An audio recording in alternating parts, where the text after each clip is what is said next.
Hi, this is Amara, your spiritual tour guide on a trip through the planes of existence.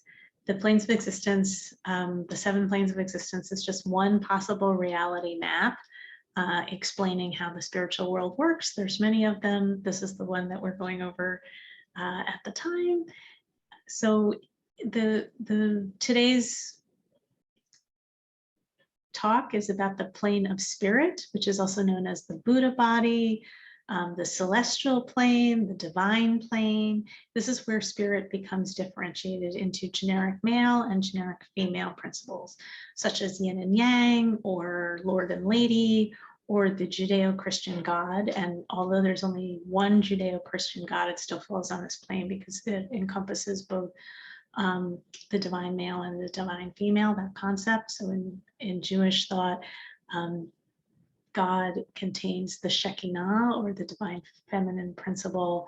And in the Hebrew Bible, the Torah, the word Elohim is a plural God, but it's also a singular God. It contains, the word is a combination of a singular prefix and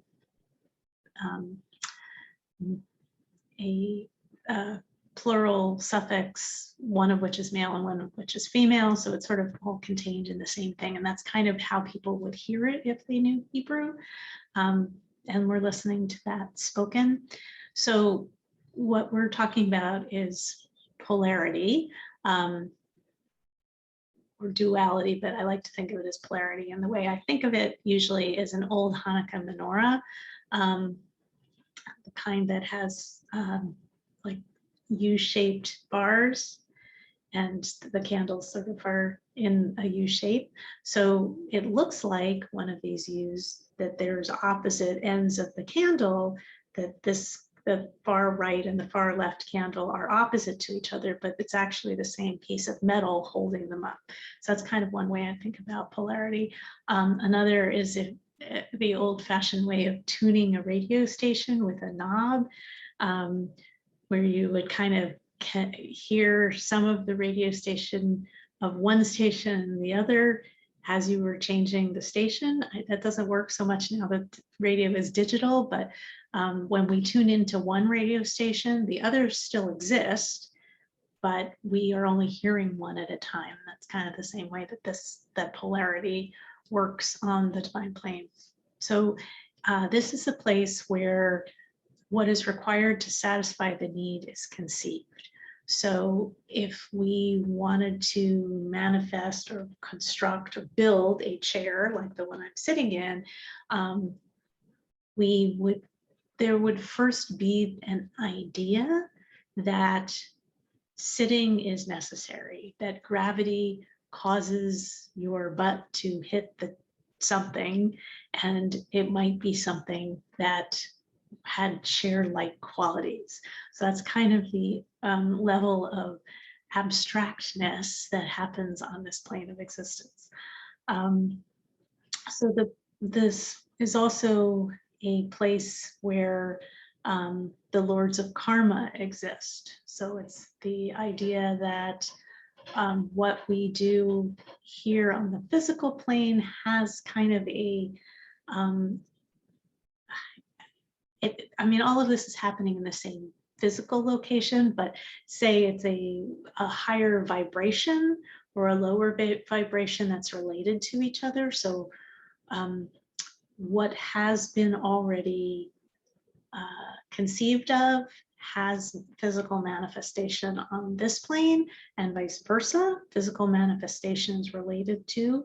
So if in the realm of creation, of creating, even if you're talking about creating art, the concept of whatever it is you're creating has to occur in a different way than the paintbrush hitting the paper, because we can just, throw paint at paper, but somewhere the idea of what it is that we're creating has to occur. So another way I like to kind of think about this plane of existence is through prayer, and prayer is kind of the way that we would interact with this plane. So prayer is usually defined as us using words to create a connection to spirit in some way. I think of it also as a two-way street, and that when we meditate, that we are listening to what spirit has to say, and that what that space of what spirit is saying, the word with a capital W, is silent. It's the infinitesimal space between our thoughts when we meditate, when there is a moment of peace, when there is a moment that we're not thinking. And that, you know, we have this thing, monkey mind, where our thoughts are very stirred up and chaotic. And the more we sit in meditation and allow ourselves to relax into a place of non-thought, into a place of silence, and sometimes that's very hard because our minds are so active, that is the place where we are connecting with this plane of existence of not thought. And so this is the place of us connecting in a very, very visceral way.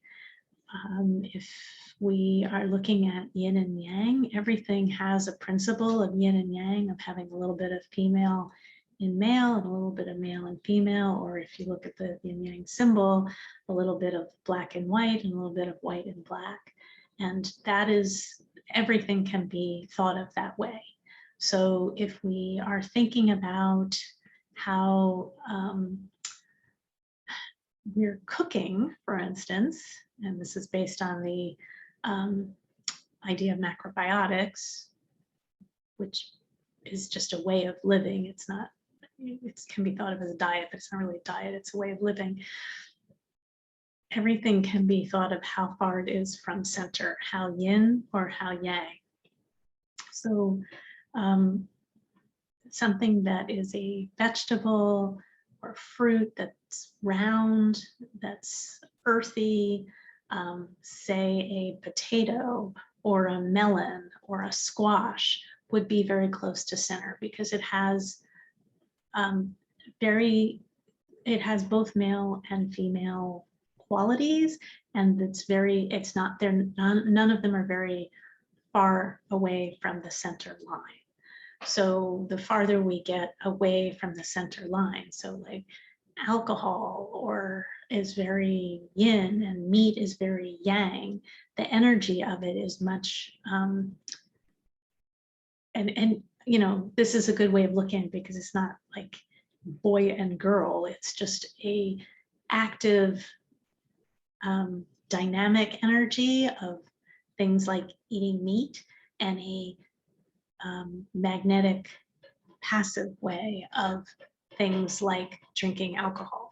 And these are kind of the farther ends of it. So it's, and you can kind of see that in the way your body reacts when you, you know, if you're eating only vegetables, you have a much, you know, less active energy. And if you're doing a lot of exercise or athleticism and you eat meat, then you're likely to have that be different.